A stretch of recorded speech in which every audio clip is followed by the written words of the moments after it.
Hi, I'm Keith Allen, and I play Murphy on Z Nation, and I listen to One Up Gaming Podcast. Up next on the One Up Gaming Podcast is 10 minutes of nothing. Will it be the team talking about nothing or a guest interview? Stick around and find out now. It's 10 minutes of nothing. Yeah, 10 minutes of nothing.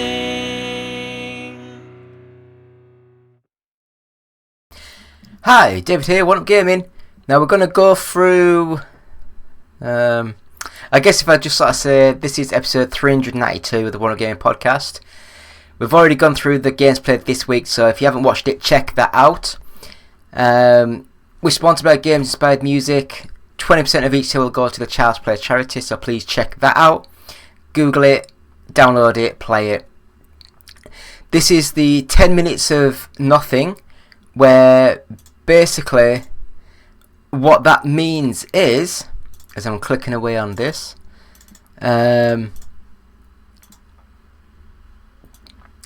what that basically means is, as I'm getting this all set up, there we go, I'm all set.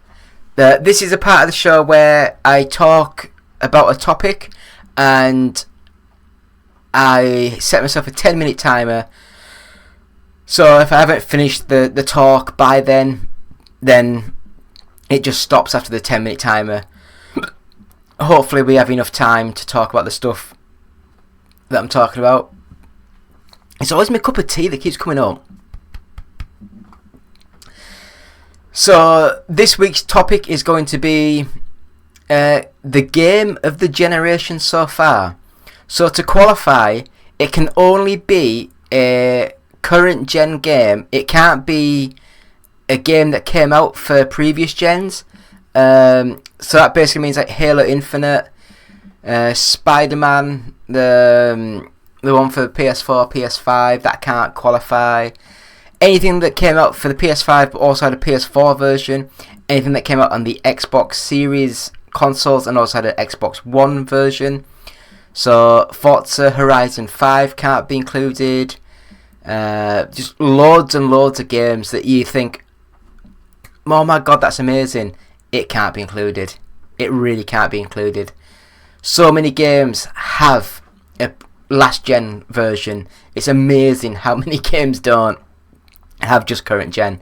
So we'll start the timer now, and as I say, 10 minutes. So I'll just read through some of the games that I've got, which I wrote down, which I've googled around, and I can only see current gen versions of these games. So I've included PlayStation 5, Xbox Series X and S, and the Nintendo Switch, because technically that is Nintendo's current gen system. So the best games I can find that are current gen only: Super Mario Odyssey, The Legend of Zelda Tears of the Kingdom, Final Fantasy VII Rebirth, Microsoft Flight Simulator, Super Mario Bros. Wonder, Marvel's Spider-Man 2, Xenoblade Chronicles 3 Future Redeemed, Animal Crossing New Horizons, Tekken 8, The Last of Us Part 2 Remastered, Hi-Fi Rush, Alan Wake 2, The Talos Principle 2, Dead Space 2023, Fire Emblem Three Houses, Ratchet & Clank Rift Apart, Immortality, Overcooked All You Can Eat, Pikmin 4, Final Fantasy 16, Deathloop, Scorn, The Medium, Forspoken, Ghostwire Tokyo, Destruction All-Stars, Returnal, and Forza Motorsport. They're all the games I could find that are current gen only, and if I've made a mistake, I do apologise. Please leave comments or tell us the games that you think should have been included in the list. But I will just go through some of these games now. So, Destruction All-Stars, no. By the time I got a PS5, they'd already shut the bloody game down. I really wanted to play this game. I love the idea of Destruction Derby, but you can get out of the car and run around and do stuff. I thought that could be cool. So that's a big fat 0. And another one, Ghostwire Tokyo. I thought it looked amazing. I loved the story, but the movement and stuff was a bit janky, and it just died on arrival, really. I think people were expecting like a full first-person shooter sort of thing, and it wasn't that. Forspoken, I think this was like one of the worst games to launch on the PS5, so that was bad. I guess we'll move up to these games at the top. Super Mario Odyssey. Now, I will say that I loved Super Mario Odyssey. It was amazing, but I just don't see it as being to be classed as one of the games of the generation. I guess under that same bracket, Super Mario Bros. Wonder. I will say that, again, it was an amazing game, but I don't see it as a game of the generation.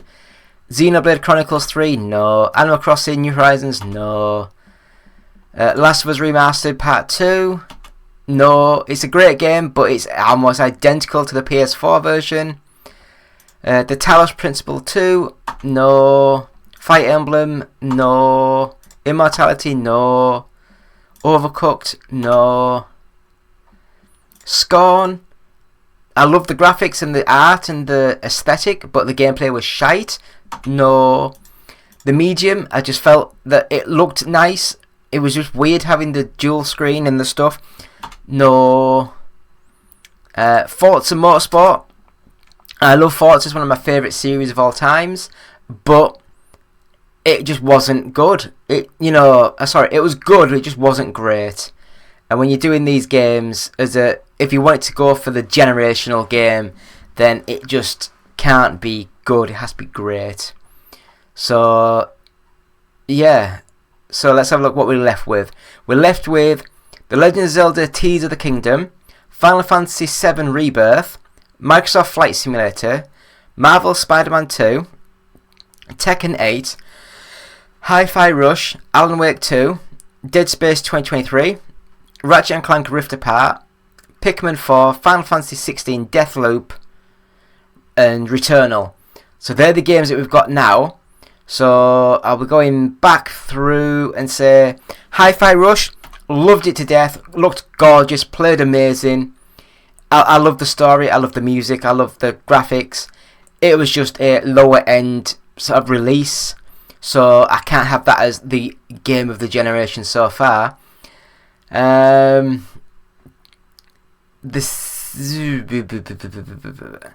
guess Dead Space, it looked great. It just didn't have that wow factor of some of the other games in the series, and you can't have that as the game of the yeah.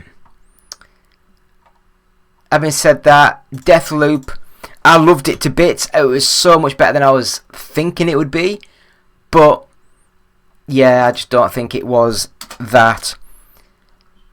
It can't be called the game of the generation. Same as Final Fantasy 16, good game. It's just losing track of what Final Fantasy is when more action orientated. Pikmin 4, I think it's too similar to the other Pikmins. They've taken some bits and bobs out, so it makes it easier to play. But I still think it's very similar to some of the other games. Right, so what we're left with.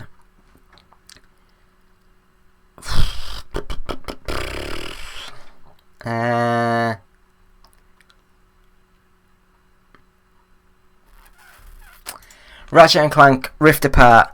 I think it looks amazing, it plays really well, but it just looks like a shinier version of the Ratchet & Clank games, in my opinion. So you could show someone like a PS4 game and they'd have fun playing it, and it wouldn't be that different, I don't think. Now this is going to hurt, because I love this game so much. I thought it looked amazing, it played amazing. But that is Tekken 8. And that one, I was just so shocked at how good that game was. But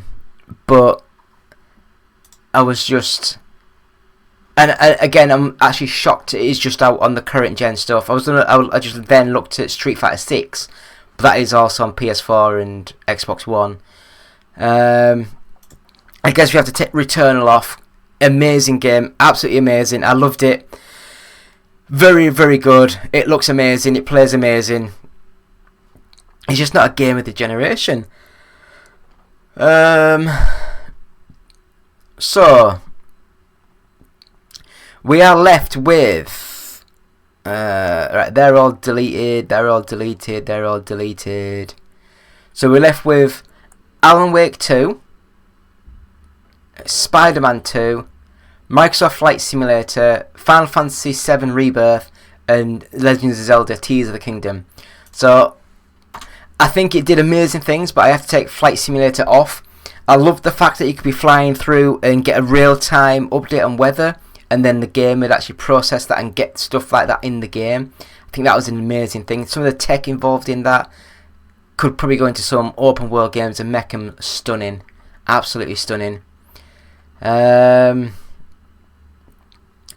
So, in my opinion, which doesn't mean nothing, but my opinion, The Legends of Zelda Tears of the Kingdom is a better overall game than Final Fantasy VII Rebirth. Don't get me wrong, Final Fantasy VII Rebirth is absolutely brilliant, but Final Fantasy is Final Fantasy, and you've played it before. Yes, they've tweaked it and redone it, and it plays amazing, it looks amazing, but I just feel the Legends of Zelda games is just up there. So we have 1 minute left, and there's only 2 games left on the list. No, sorry, there's 3. There's Marvel's Spider-Man 2, The Legends of Zelda Tears of the Kingdom, and there is Alan Wake 2. So there is 2 games in this that have, I say similar, but they've got a similar style and vibe, all out graphics and aesthetics and story, and one, it's like it's got a mass open world. You make your own story, you get your own stuff going, and yes, it's very similar to the Legends of Zelda Breath of the Wild. I think that's the only thing going against it at this point. Spider-Man 2, it looks good, it plays well, it cost $200 million to make. I think the Alan Wake 2's got a better story.